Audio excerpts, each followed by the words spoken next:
আসবে আমাদের কারাগারে যাওয়া, আমাদের জেলখানায় থাকা, এটা আল্লাহর পক্ষ থেকে একটা পরীক্ষা ছিল। ছিল কি ছিল না? আমাদের এই পরীক্ষায় কে পাস করছে আর কে ফেল করছে এটাও কিন্তু আল্লাহর কাছে আছে এবং বর্তমানেও জাতির কাছেও কিছুটা আছে।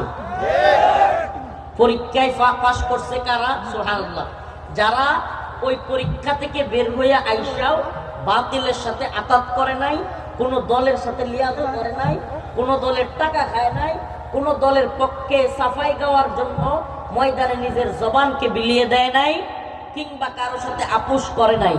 আমি বলতে চাই শুনেন, এই যে এই একটা অজপাড়া গা আইতে আইতে পিঠের মেরুদণ্ড ভেঙে গেছে 1-2 কিলো। এই যে শিবগঞ্জ বাজার থেকে যে রাস্তা, বাবা রে বাবা, এই রাস্তায় এত দূর এই যে আসলাম,